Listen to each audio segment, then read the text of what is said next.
Assalamualaikum warahmatullahi wabarakatuh.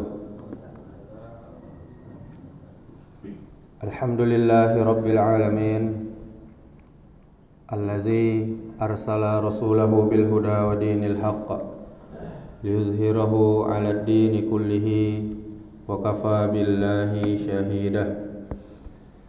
Ashhadu an la ilaha illallah wahdahu la syarika lah wa ashhadu anna Muhammadan abduhu wa rasuluh la nabiyya wa la rasula ba'da, amma ba'du. Kaum muslimin, kaum muslimat, jamaah salat subuh yang dimuliakan Allah Subhanahu wa taala. Kembali kita memperbanyak syukur kepada Allah Subhanahu wa taala atas begitu banyak nikmat yang Allah limpahkan kepada kita. Kita masih diberikan kesehatan, kita masih diberikan iman dan Islam, sehingga dengan nikmat-nikmat tersebut kita masih bisa pergunakan untuk mentaati Allah, memperbanyak amal soleh. Di antaranya mengerjakan kewajiban kita, yakni salat subuh berjamaah, dan kemudian dilanjutkan dengan menuntut ilmu agama. Kemudian salawat serta salam semoga selalu tercurahkan untuk junjungan kita Nabi Muhammad sallallahu alaihi wasallam, dengan mengucapkan Allahumma salli wa sallim wa barik ala Muhammadin wa ala alihi wa ashabihi ajma'in. Mudah-mudahan salawat kita bersambung kepada keluarga Nabi, kepada para sahabat Nabi, dan juga kepada orang-orang yang mengikuti sunnah-sunnah Nabi sampai hari kiamat kelak. Dan juga kaum muslimin, kaum muslimat, jamaah yang dirahmati Allah, hari ini hari Jumat, maka kita perbanyak salawat kepada Nabi. Hari ini hari Jumat, maka hendaknya kita membaca surah Al-Kahfi.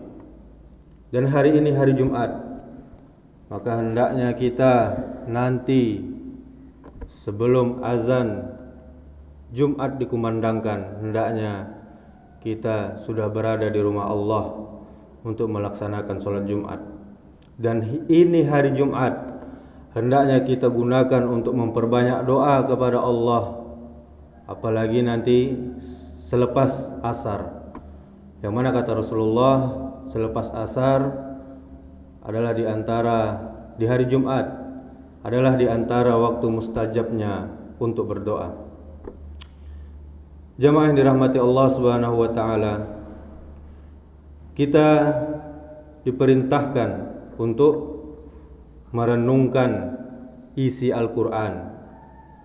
Di antara surah yang paling bagus untuk kita renungkan adalah surah yang rajin kita baca, yakninya surah-surah pendek.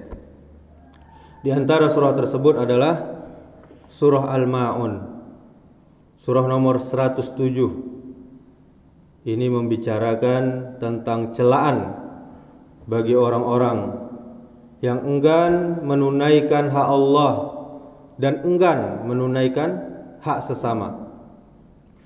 Surat Al-Ma'un adalah di antara surat Makkiyah, yang mana surat ini turun sebelum Nabi hijrah ke Madinah, atau surat Madaniyah juga, yang turun setelah Nabi hijrah ke Madinah.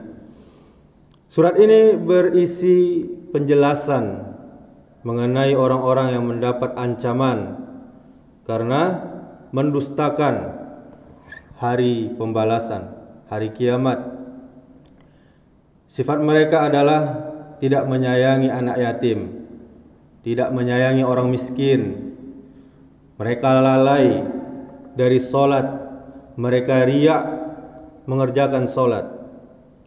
Mereka pun enggan, tidak mau menolong orang lain dengan harta ataupun dengan manfaat.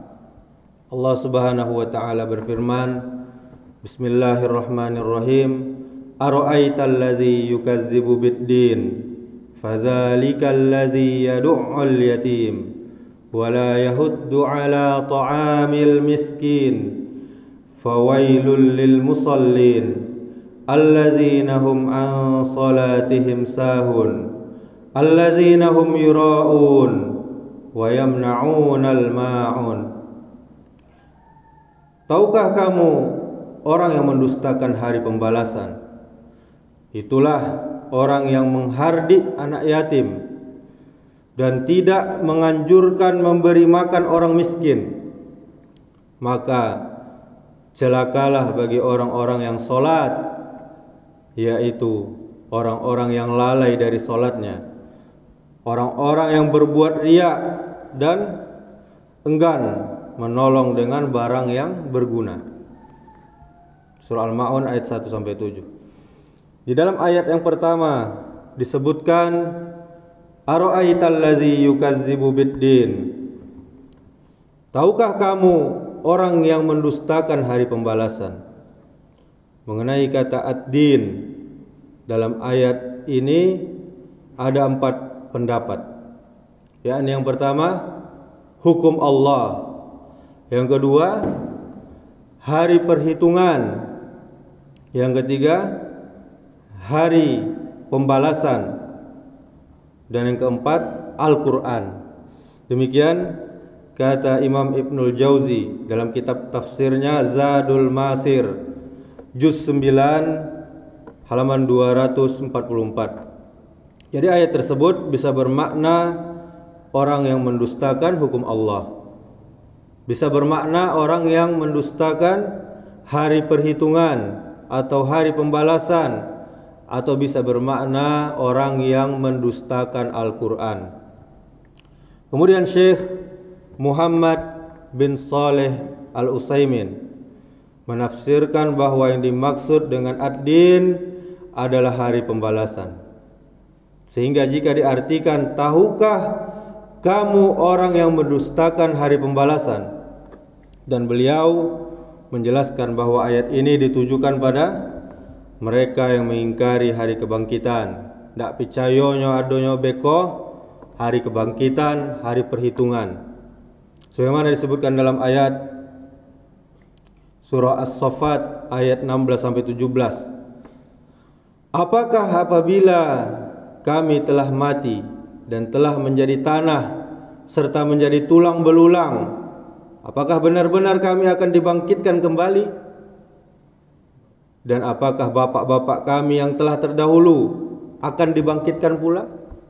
Ini kata mereka, orang-orang kafir. Kemudian juga, siapakah yang dapat menghidupkan tulang belulang yang telah hancur luluh?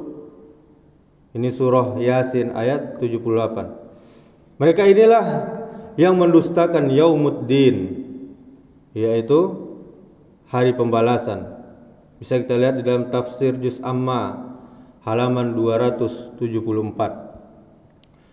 Kemudian mereka tidak menyayangi anak-anak yatim, dan mereka tidak menyayangi pula orang fakir dan orang miskin.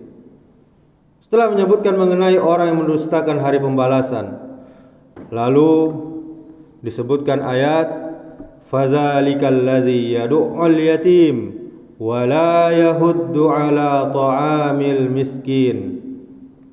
Dan mereka itulah orang-orang yang menghardik anak yatim, lah hendak magiah memberangan lo, dan tidak menganjurkan memberi makan orang miskin. Di dalam 2 ayat tadi menggabungkan 2 hal. Yang pertama, tidak punya kasih sayang kepada anak yatim, padahal mereka itu orang yang patut, yang harus dikasihi. Perlu kita ketahui, yatim adalah yang ditinggal mati orang tuanya sebelum dia balik, sebelum dia dewasa. Dialah yang patut dikasihi karena mereka tidak lagi punya orang tua yang bisa memberinya, yang bisa mengasihinya. Akan tetapi yang disebutkan dalam ayat ini adalah orang yang menghardi anak yatim, yaitu ketika yatim tersebut datang, mereka menolaknya dengan keras, dengan meremehkannya. Kemudian di dalam hal ini, yang kedua, mereka tidak mendorong untuk mengasihi yang lain, di antaranya mengasihi fakir dan miskin. Padahal fakir dan miskin sangat butuh pada makanan. Orang yang disebutkan dalam ayat ini tidak mendorong untuk memberikan makan pada orang miskin. Karena apa? Karena hatinya memang telah keras. Jadi intinya, orang yang disebutkan dalam dua ayat ini hatinya benar-benar keras. Ndak ada ibonya ka urang. Kemudian ayat yang di atas semisal dengan ayat kalla balla tukrimunal yatim wala tahadduna ala ta'amil miskin. Ini surah Al-Fajr ayat 17 sampai 18. Sekali-kali tidak demikian. Sebenarnya kamu tidak memuliakan anak yatim dan kamu tidak saling mengajak memberi makan orang miskin. Orang fakir, Bapak Ibu jamaah yang dirahmati Allah, orang fakir adalah orang yang kebutuhannya dan kecukupannya tidak bisa terpenuhi. Nyoka rajo tapi ndak cukup dah. Ini dalam kitab Sahih Tafsir Ibnu Katsir, juz 4 halaman 691. Di dalam surah ini disebutkan tentang hak Allah, yaitu beriman kepada hari pembalasan, menjaga solat, tidak ria. Sedangkan hak sesama adalah menyayangi anak yatim, memberi makan kepada orang miskin, dan menolong orang lain dengan barang yang berguna. Di antara sifat yang melalaikan hak pada Allah, yakni disebutkan di ayat selanjutnya, fawailul lil musallin alladzina hum an salatihim sahun. Maka celakalah, kata Allah, bagi orang-orang yang salat. Lah salat pun cilaku. Ba'a orang yang tidak salat tuh. Kemudian siapa yang celaka dalam salatnya? Yakni orang-orang yang lalai dari salatnya. Kata sahabat Ibnu Abbas, yang dimaksud di sini adalah orang-orang munafik, yaitu orang yang mereka salat dikala ada orang banyak. Ini semangat kalau ada orang banyak, tetapi mereka enggan salat ketika sendirian. Dalam kitab tafsir Al-Quran Al-Azim juz 7 halaman 662. Kemudian dalam ayat disebutkan lil musallin, bagi orang-orang yang salat, yaitu mereka yang biasa salat dan mereka konsisten dengan salatnya, lalu mereka lalai. Yang dimaksud lalai dari salat bisa mencakup yaitu tidak mengerjakan salat sama sekali, lalai dari pengerjaannya dari waktu yang ditetapkan oleh syariat. Ya, lah di ujung-ujung barunya sholat, malah mengerjakannya bahkan ada yang di luar waktu. Ada, jangan kita anggap tidak ada, Bapak Ibu. Bahkan hampir digabungnya tuh, padahal nyo indak musafir. Nyo sholat asar lah ke maghrib jam 6, hampir maghrib. Sudah sholat asarnya langsung sholat maghrib. Inilah yang termasuk orang yang lalai.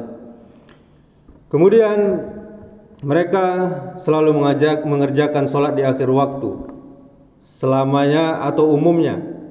Tidak memenuhi rukun sholat, yakni sholatnya tidak tumakninah, dan syarat sholatnya tidak terpenuhi sebagaimana yang diperintahkan.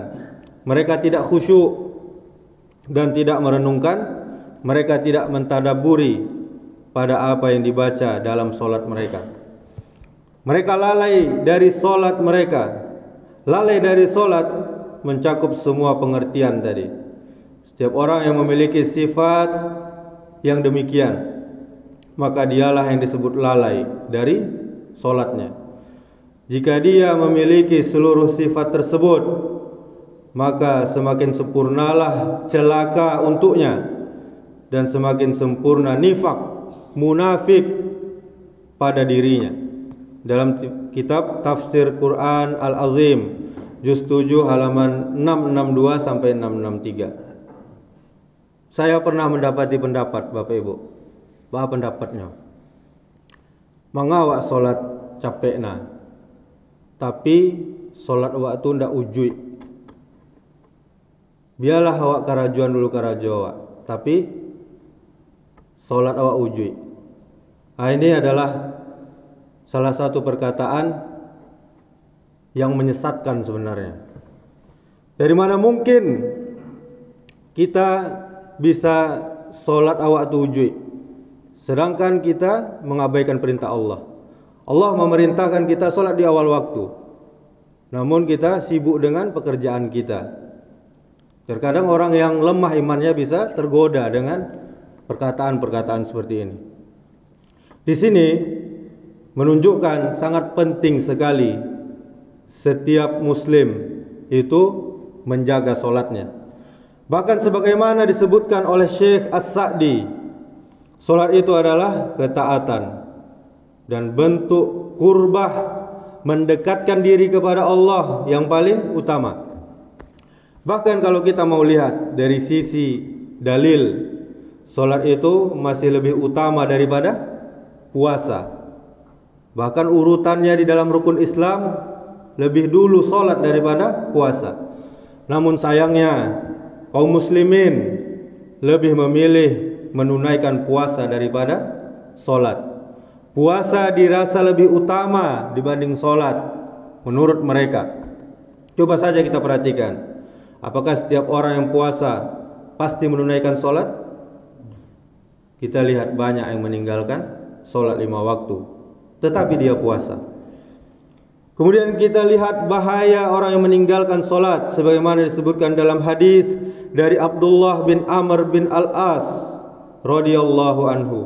Nabi SAW pernah menceritakan tentang solat pada suatu hari, di mana beliau bersabda, siapa yang menjaga solat, maka dia akan mendapat cahaya petunjuk dan keselamatan pada hari kiamat.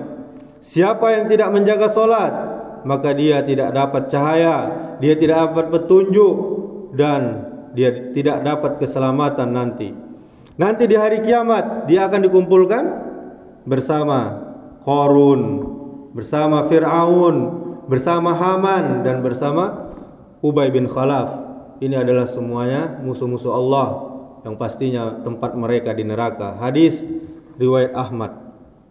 Kemudian Imam Ibnul Qayyim menjelaskan bahwa orang yang meninggalkan solat, biasa dia meninggalkan solat, dia sibuk dengan hartanya, dia sibuk dengan kerjaannya, dia sibuk dengan kerajaannya, kekuasaannya, dan perdagangannya. Siapa yang sibuk dengan harta sehingga dia lalai dari solatnya, maka dia akan dikumpulkan bersama Qarun. Siapa yang disibukkan dengan kerajaannya sehingga melalaikan solatnya, maka dia akan dikumpulkan bersama Fir'aun.